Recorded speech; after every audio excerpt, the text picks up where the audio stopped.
به نام خداوند بخشنده مهربان. به افتخار صاحب استقلالی جمهوری تاجیکستان و سال بزرگداشت امام اعظم بخشیده می شود.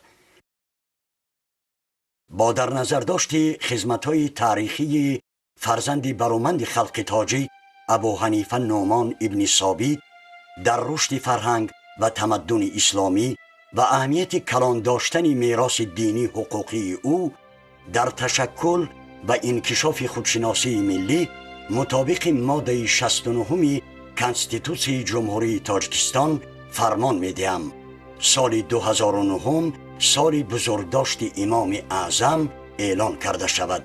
پرزیدنت جمهوری تاجیکستان امام علی رحمان.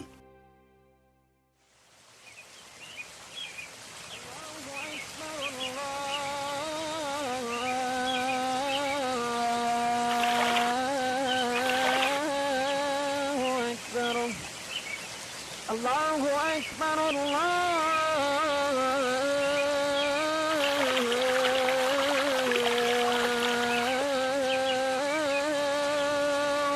أكبر أشهد أن لا إله إلا الله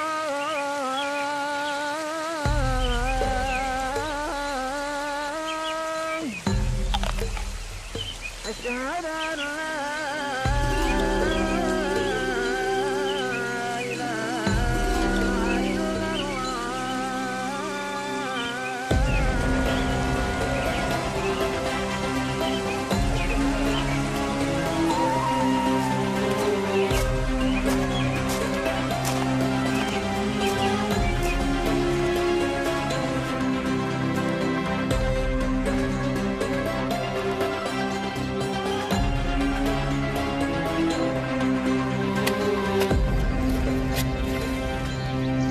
السلام علیکم. و علیکم بر سلام. مرحمت. خوش خدمت.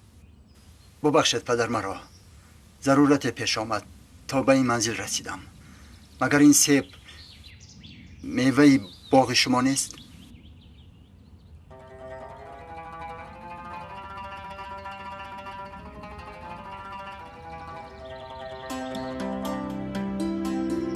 خوب رفتیم.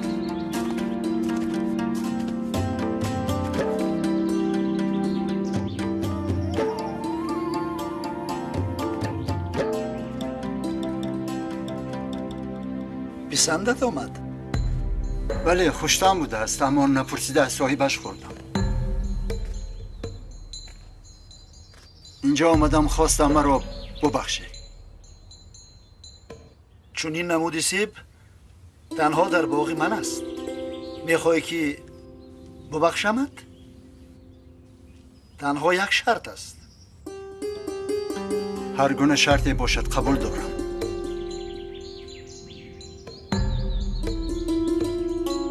دختری دارم، شلو کرو کورو گونگ است. میخواهم با او ازدواج کنی.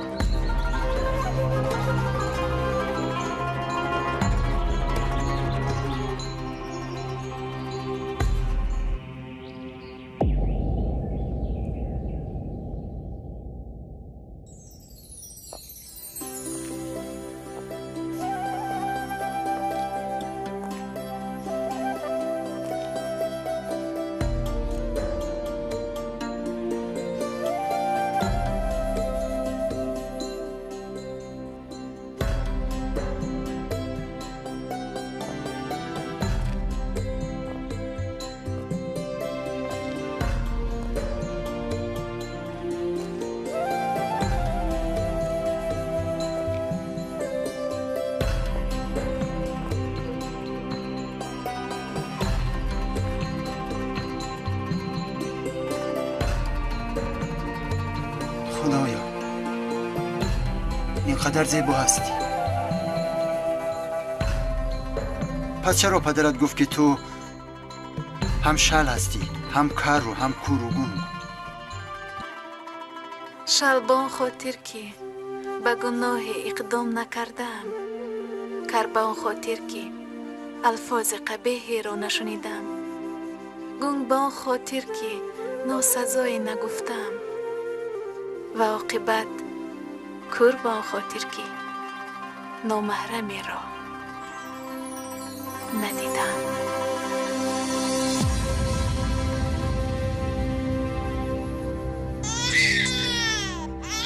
متولد ابو حنیفه شهر کوفه بوده به سال 80 هجری و 699 میلادی در عهد حکمرانی خلافت عبدالملک بن مروان راست می آید. پس از آنکه دین مبین اسلام برملا شد، مردم عرب از پی وسعت حد دین شدند و کشورهای زیادی را به گرایش دین مبین اسلام دعوت کردند و البته بسیاری این کشورها که برایشان آن فرهنگ بیگانه می نمود مقاومت مشدد نشان دادند. از این رو ناچار راههای حربی هم استفاده شدند.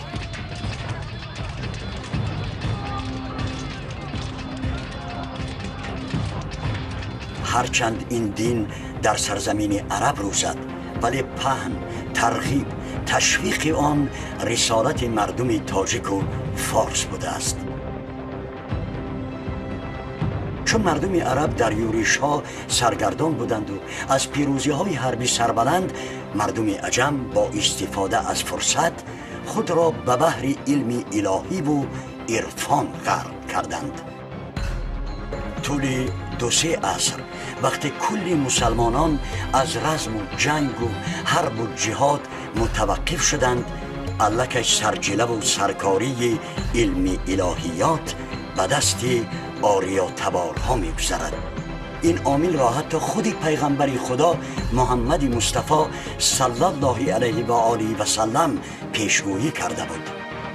اگر علم در ثریا باشد، آن را فرزندان از اهل فارس دسترس خواهند کرد و این روایت را امامان مشهور بخاری، مسلم، شیرازی و الطبرانی در اثرهای خود تصدیق کردند. در جهان اسلامی اسمهای سلمان فارس، محمد غزالی، البخاری، مولای روم، مولانا جامی به حد گران وزنند. و یکی از چنین شخصیت ها از مردم تاجیک که علمهای کلام و فقه کاملا تسخیرش گشته بود، در عصر فتنه و گوناگون عقایدی فرقه های هرخیله بسا موقع استوار را صاحب شد و مرتبه و منزلتش بیش از خلیفه های حکمرانی امویه و علویه گردید، نعمان بن ثابت بن مرزبان یا خود امام اعظم ابو حنیفه می باشد. پدر او مردی بود متاع فروش و ثروت زیادی داشت. این امکان فراخ بود به ابو حنیفه فارغ از تشویش زندگی پره خود را به علم اندوزی دهد. اگرچه او خیلی بر وقت قرآن را حفظ کرده باشد هم در آوان نورسی وقت خود را در حلقه علما نمی گذراند. به کارهای دکانداری پدرش یاری میداد. دیر نگذشته سمت و روش حیات ابو حنیفه تماما تغییر یافت. ابو حنیفه با محدث بزرگ زمانش شعبی برخورد کرد و این برخورد با فاتحه خیر انجام شد.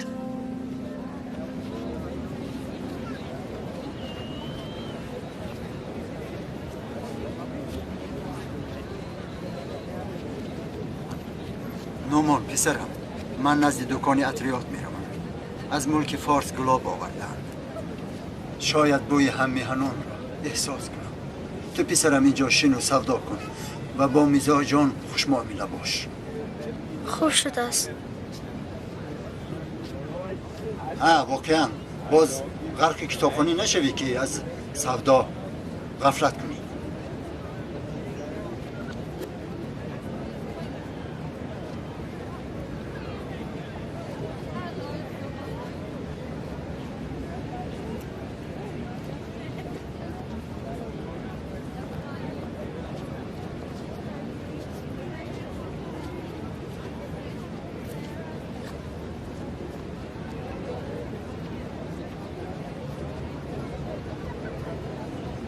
این مال شما چند قیمت دارد؟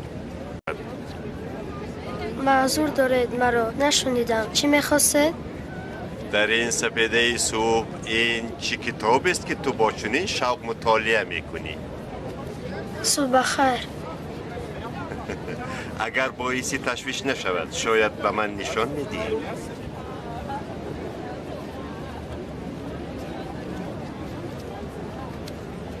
تو چند سال داری؟ 12 را پر کردم. در این سن و سال به تو دشوار نیست که حضرت تبارک را از خود میکنی؟ پدرم هم همین فکر را دارد. در بازار به چی کار مشغولی؟ در اینجا ما سودا میکنیم با پدرم یاری میرسونم روزها را پیش میبریم. به من گوش دار فرزند، این کار نه برای توست. خود را به علم بزن. مگر نشنیده ای که خداوند در کتاب آورده است کسی که خود را به علم بزند خدا رزقش را از جای میدهد که خودی او درک نمییابد. من در سیمای تو درخش آینده اسلام را میبینم. خود را به علم بزن. خود را به علم بزن.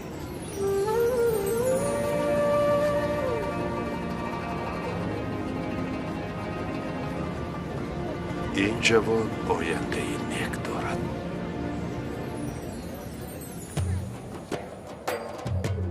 سال 96 هجری که مطابق به 714 میلادی است، امام اعظم در سفر پدرش را همراهی میکرد. آن وقت او 16 سال داشت. نیت ایشان زیارت خانه خدا بود که به هر مسلمان وابسته به قدرتش فرض است. بدان ای پسر، هر سال هزاران هزار نفر عازم کعبه می شوند تا که طواف خانه خدا کنند. مطمئنم که زحمت ایشان بر هدر نیست. الله حج هر مسلمان را قبول کند. البته هر فرد مسلمان چون بالغ عاقل شد، صاحب زکات شد، زیارت بیت الله بر او واجب می‌گردد. اما این امر واجب را خدا از دوش فقیر و مسکین و افراد از عقل بیگانه برداشته است. بنا به دلیل‌های باوری بخش، ابو حنیفه به ملت غیر عرب منسوبیت داشته است، بلکه فارسی زاده است. پدرش از اهل کابل بوده در شهرهای مختلف تاجیک‌نشین ترمیز، نسا و انبار به سر برده است.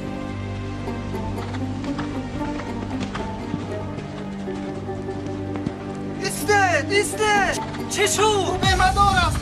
آب دارد یاری دیه. تمام شو.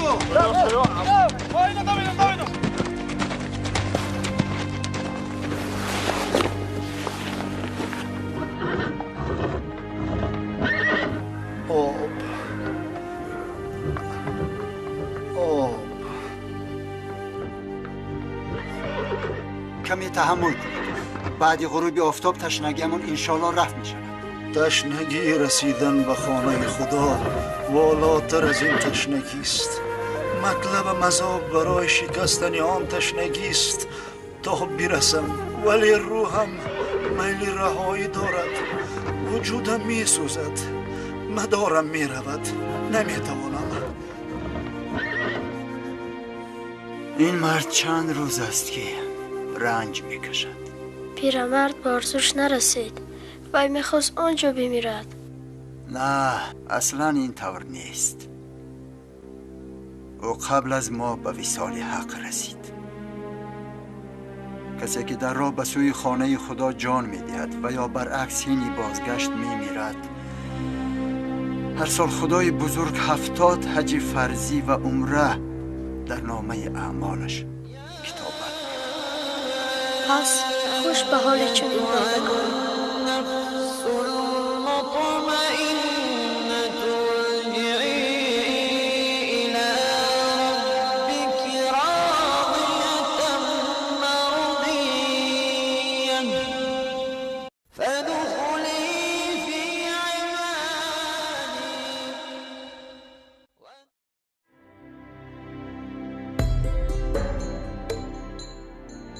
امام اعظم در کعبه با آخرین صحابه رسول خدا و میخورد، معروف با اسم عبدالله بن الحارث بن جازع الزبیدی. این صحابه نزد طواف کنندگان وعظ می گفت. چون چشمش به ابو حنیفه می افتد، اشاره می کند که به او راه دهند تا او نزدیک شود. شیخ می گفت رسول اکرم صلی الله علیه و آله و سلم فرمودند هر کی در دین خدا فقیه شود، خداوند غم و اندوهش را کفایت می کند، جایی که در گمان و حسابش نیست روزیش می دهد. روایتی است که الزبیدی موظف بوده است که ابو حنیفه را تابعی کند، زیرا پس از این ملاقات صحابه کهنسال از عالم در می گذرد.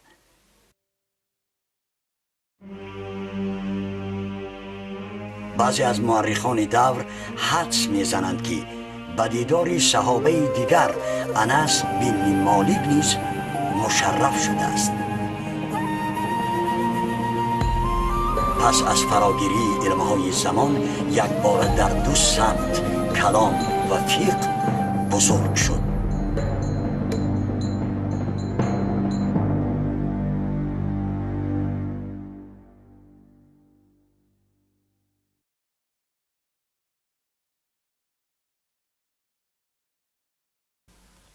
عاقبت علم کلام را اختیار کردم. بعد از خود کردن این علم درک کردم نفع آن کمتر است، چون که انسان در این علم کامل شود از آشکارا گفتن میماند و او را در هوا و هوس مجرم می کند. سپس بعدی چنین اندیشه به علم گراماتیکا، صرف و نحو و ادب رو می آرد. عاقبت نحو را چنین یافتم که بعد استاد شدن در این علم باید با کودکان بنشینم، نحو و ادب تعلیم بدهم و از این صرف نظر کردم و شعر آفرینی را برگزیدم. شعر را چنین یافتم که عاقبتش مدح است و دروغ، زیرا آن اگر دروغ نباشد زیبا نباشد. به حدیث گرایش پیدا کردم و حس کردم که مرا برای جمع حدیث عمر ضرور است، طولانی. بعد چنین اندیشه و ملاحظه‌رانی امام اعظم رحمت الله علیه کشتی نیروی خود را به بحر بیکران علم فقه می اندازد و فقیه تا درجه می شود که تاریخ تا حال همتای آن را ندیده. پس لازم دیدم که به علما، فقها، مشایخ و اهل بصر هم نشین شوم و با اخلاق ایشان خود را بیارایم. عیان کردم که اجرای فرضها، استواری دین و بندگی تنها به معرفت فقهی درست است.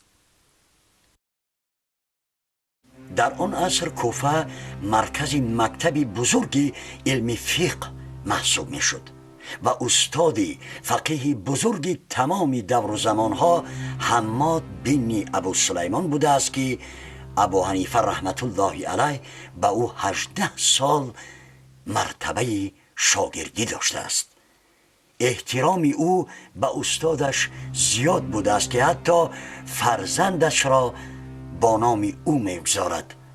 پس از فوت حماد، حنیفه در سن 40 سالگیش به درس و بحث مستقل شد و نگذاشت که مانعه مصنوع در رشد علم فقه ایجاد شود. از این لحاظ به شاگردان آموزش علم فقه را به دوش گرفت. لیکن غیر از حماد این چنین از خوشه های دانش دیگر فقیهان دور دانه می چید.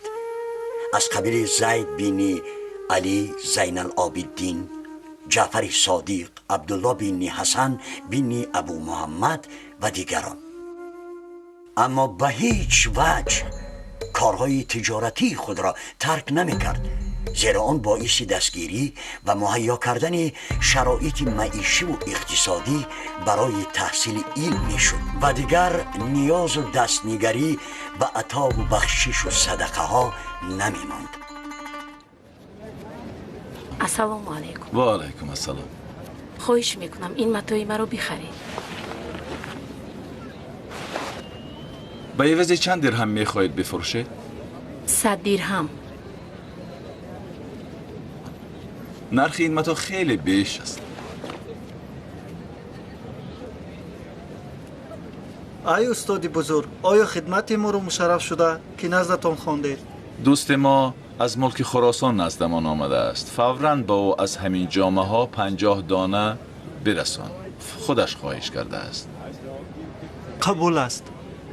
لیکن به او بگوی که یکی از این جامه ها نقص دارد. اگر در نرخ تخفیف خواهد، البته ارزان کن و حتما تیز برگرد. با چشم. خوب فکر کردید؟ خیر 200 باشد که در 300 توقف کنیم. باورم کنید که نرخش زیادتر است. از خدا شرم نداری مگر؟ یک ضعیف رو تحقیر و مسخره میکنی. سوداگر مال رو ارزان خریده گران میفروشد. پس تو چرا عکسی حال میکنی؟ آیا تحقیر از این هم زیاد میشود؟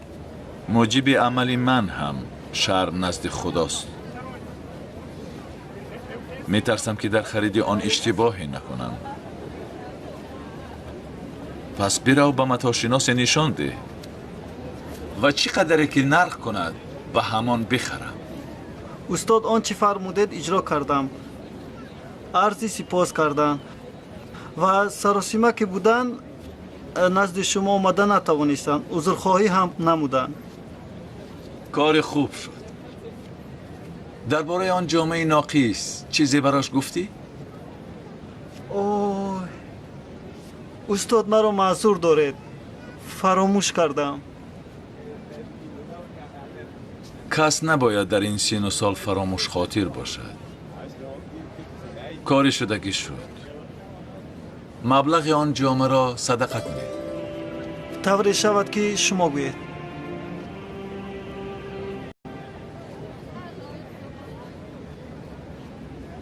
آن متاشیناس مالی مرا 500 درهم نرخ کرد.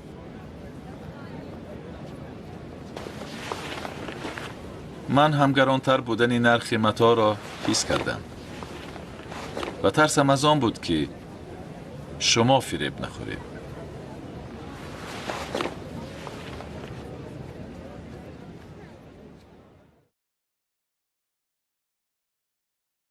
امام ابو حنیفه هم به باطن و هم به ظاهر خود اهمیت جدی میداد. هرگز لباس فقیرانه را نمیپسندید. همیشه لباس زیبا را ببر میکرد و از پاشیدن عطر و گلاب نیز خودداری نمیکرد. نزدیکترین و بهترین شاگردش ابو یوسف چنین آورده: هیچگاه او را در هیئت غیر مرتب و موی ناهموار ندیدم.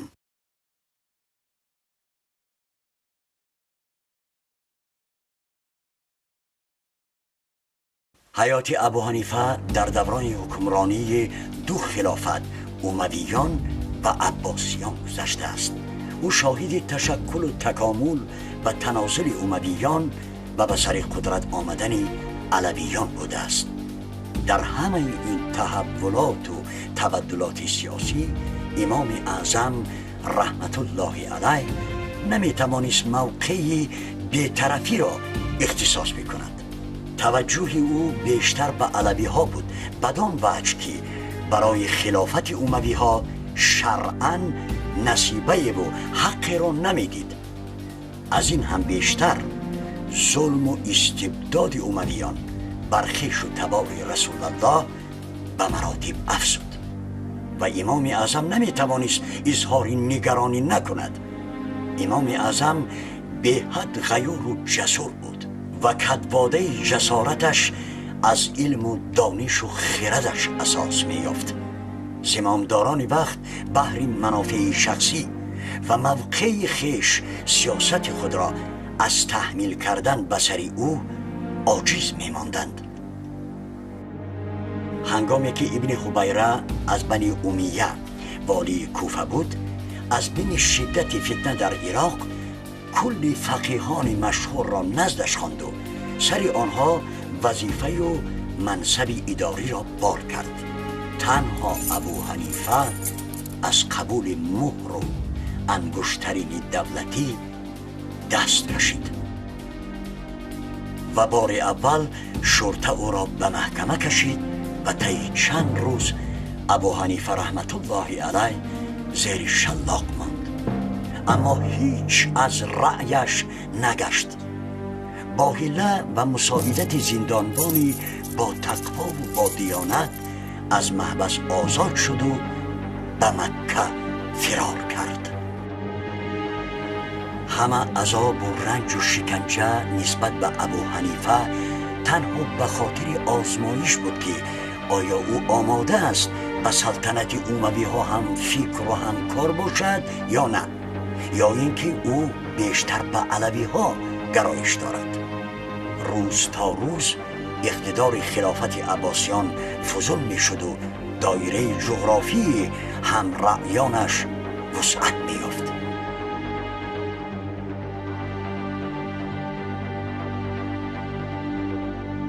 کار تا جای رسید که دولت بنی امویه با کشته شدن آخرین خلیفه آن مروان بن محمد سکوت یافت. اکنون برمیگردیم به شهر مکه که این امام بزرگ به آنجا فرار کرده بود و با او چی معامله و مناسبتی شد.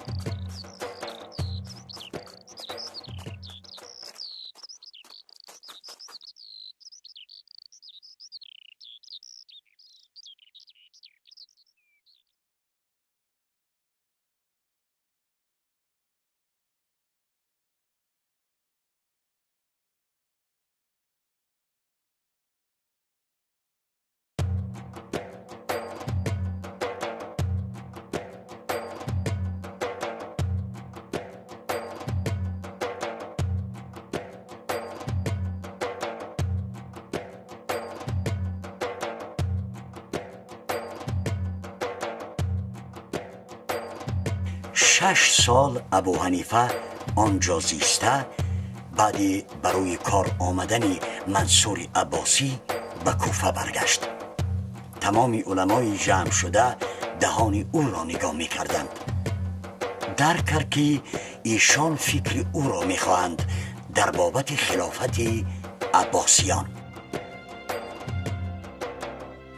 حمد و ثنا آن خدایی را که حق را به نزدیکان پیامبرش رسانید، جور و ظلمت را از ما دور کرد، زبان ما را به گفتن حق کشود. ما به تو بیعت به طاعت خدا و وفا بر عهد تو بسته ایم. پس برای از دست قرابت رسول صلی الله علیه و آله و سلم رفتن خلافت هیچگاه فروگذاری نمی کنیم.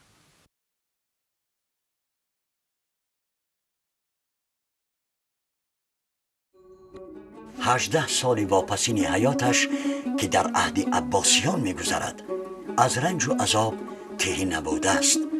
تنها با علت جای داشته در سلطنت امویان ابو حنیفه نسبت به خلافت علوی ها خیرخواه بود.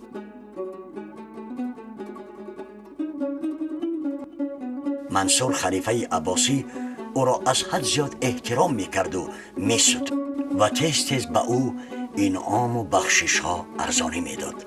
ولی او که دوراندیش بود و هم اندیشه های قیاسیش توانا، با احتیاط و آداب آنها را رد میکرد. خلافت عباسیان آن اشتباهی را که امویان راه دادند متاسفانه تکرار کردند. مسلم بود که محبت ابو حنیفه نسبت اولاد پیامبر خاصه بود و ضد آنهایی که ناسزا می گفتند شمشیر سخن تیز می کرد.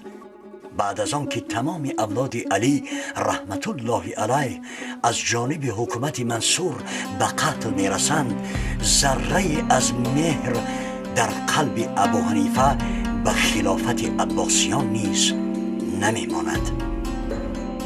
سال 145 هجری یا 762 میلادی در مدینه محمد نام شخص قیام کرد. ناباوری از جانب مردم به عباسیان چنان افزوده که حتی امام مشهور دور مالک رحمت الله علیه به این جنگ فتوا داد. این قیام با آزار مالک و کشته شدن محمد انجام شد. منصور از آدمان صادقش آگاه می شود که چه کسی فرماندهان او را به اصطلاح از راه می زده است. چون معلومش می شود قصد قصاص ابو حنیفه می کند. موقع ابو حنیفه از دید و نگاه جاسوسان منصور دور مانده نمی توانست و معلوماتی که به دست منصور می رسید زمینه می شد بهر آموزش و تحقیر و تعقیب امام اعظم. فرصت دست داد خواست ابو حنیفه را قاضی تعیین کند یا اینکه عموما یگان منصب را بارش کند. مقصد منصور با بهانه سرکش از منصب از بین بردن امام بود، لیکن برای از بین بردن چنین یک امامی بزرگ خلیفه باید نصف عرب و عجم را از بین می برد، چون که حد مخلصان و مریدان و پیروانش روز تا روز وسعت می یافت. طور برای چاره نیافتن امام قسم می خورد که او وظیفه را بی‌دودیلگی قبول خواهد کرد. برای رفع قسم خلیفه او ناچار آماده کردن خشت دیوار شهر را بر عهده گرفت. این در حال رخ داد که منصور هجوم شدید خود را به مقابل خانواده علوی ها آغاز کرده بود.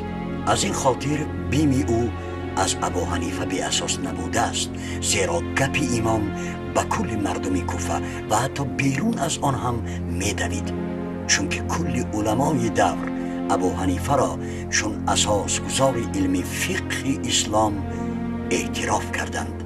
امام شفیعی که در آسمان علم فقه می درخشید درباره ابو حنیفه چنین آورده است: مردم در فقه محتاج ابو حنیفه اند. یگان فتوای او از دلیل عاری نبود. ابو حنیفه می گوید کتاب خدا را می گیرم، اگر در آن پیدا نکردم سنت رسول خدا را می گیرم، اگر در آن پیدا نکردم سخن صحابه را می گیرم، سخن کدامی از آنها را بخواهم می گیرم و از کسی را بخواهم می پرتایم، لیک از قول آنها بیرون نمی روم.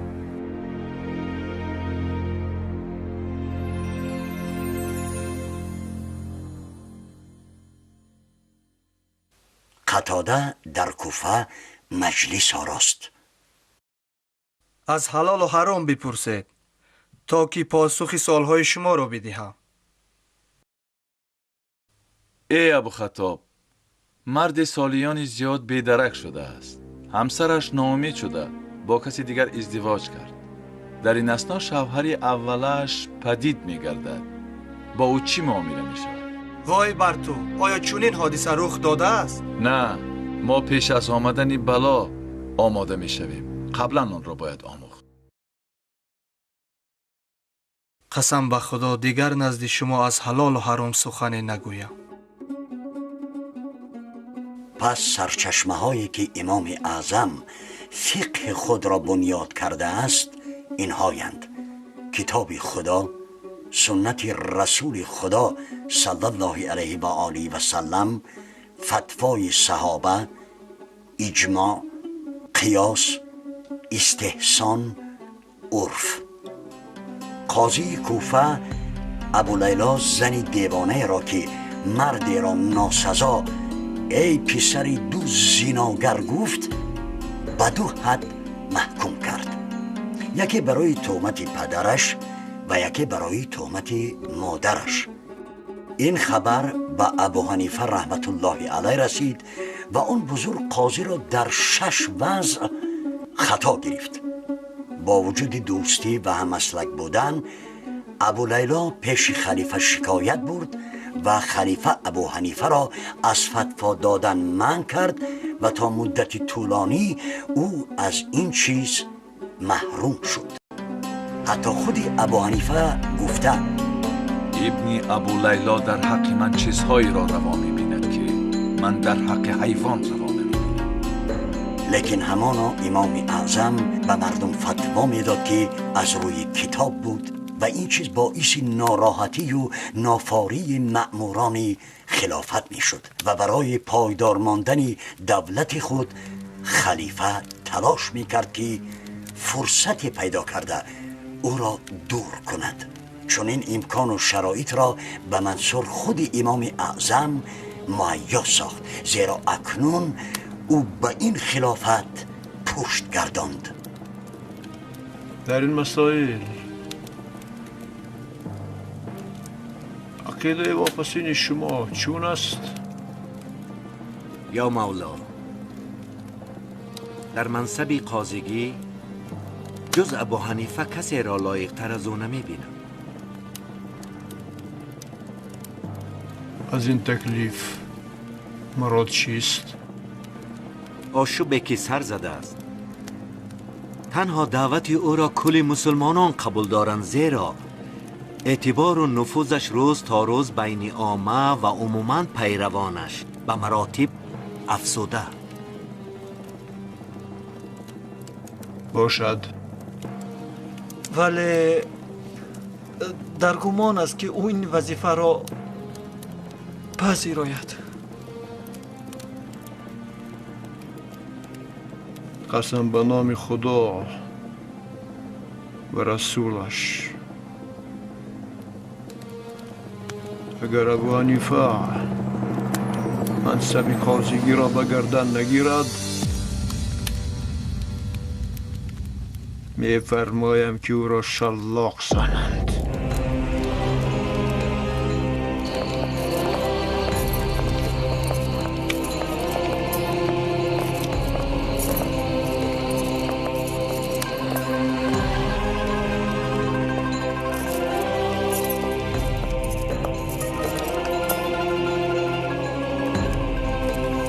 امام اعظم تشریف آوردند. آها، می‌فرماید. با چشم.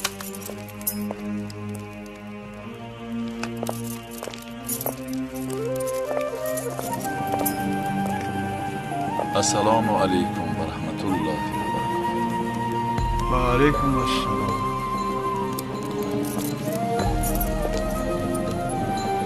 ای ما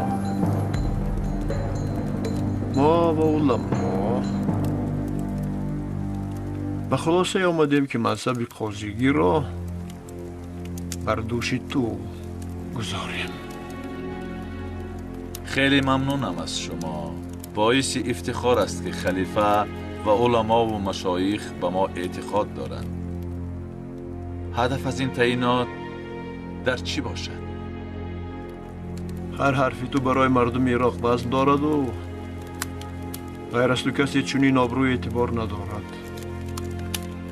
سوگند به نام خدا که من در حالت رضا به خودم اعتماد ندارم. پس در حالت غضب چطور میتوانم اعتماد کنم؟ اگر مسئله برایت مهم باشد که مرا تهدید به غرق کردن در دریای فرات قبول منصب کنی، البته من غرق شدن را میپذیرم. تو اطرافیانی داری، آنها احتیاج به کسی دارند که به خاطر تو آنها را اکرام کنند، ولی من برای این کار صلاحیت ندارم. تو دروغ میگویی، تو صلاحیت داری. تو هم اکنون بالای خودت حکم کردی. چطور دیگر برایت حلال است کسی را قاضی بر امانت تعیین نمایی که او دروغگو است؟ تو از منطق من نرو. تو خودت میدانی که مقصد نهایی من چی است.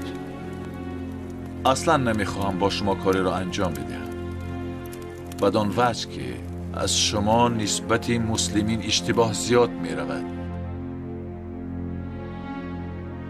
چی دلیلی؟ آورده میتوانی؟ تو مسلمین را که قیام کردند سر زدی. شرطان است که مسلم به خلیفه باید تا آخر صادق بماند. اهل مسلم شرطی برای تو کردند که در اختیار نداشتند و تو با آنها شرطی گذاشتی که چون این حق نداشتی، زیرا خون مسلم تنها به یکی از 3 چیز حلال می‌گردد. پس شرط مذکور برای تو خون آنها را حلال نمی‌گرداند و اگر تو برای این کار آنها را بر ریختن خونشان مجازات کنی برایت حلال نیست و شرط خدا به وفا کردن اولاتر است. این قرار قطعی من است. از التفات و مرحمت شما سپاسگزارم، ولی نمیتوانم آن را بپذیرم، زیرا باز چی؟ چطور منصبی را قبول کنم که زیر فرمان سرزدن فرد مهر بگذارم؟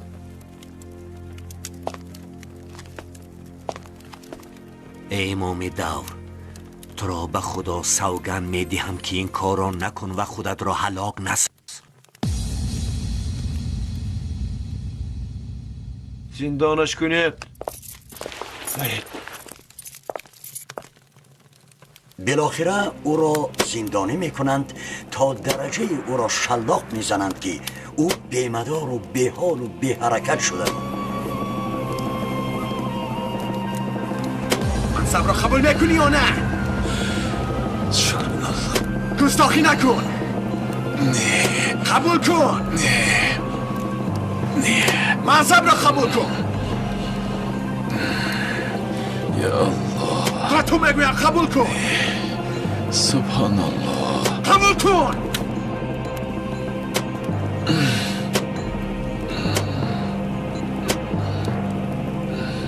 در طرف ما باش. نه. منصب را قبول کن. سبحان الله. قبول کن میگویم. سبحان الله. سبحان الله.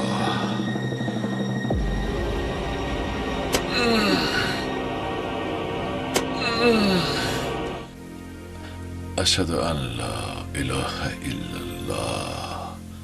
اشهد ان محمد رسول الله. ولنبلونكم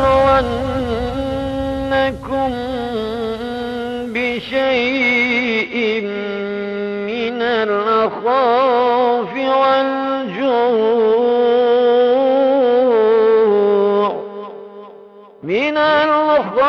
دلیلی هست معتمد که به او زهر میدهند. همین طریق سال 150 هجری یا 767 میلادی روح جسم این امام بزرگ نعمان بن ثابت بن مرزبان مشهور با امام اعظم ابو حنیفه را ترک کرد. از روی وصیت امام او را در زمین بغداد در کناره به خاک سپردند که به قول خود او نه زمین غصبی بود. تخمین می رود که در جنازه فقیه عراق امام اعظم بیش از 50,000 کس حضور داشته است.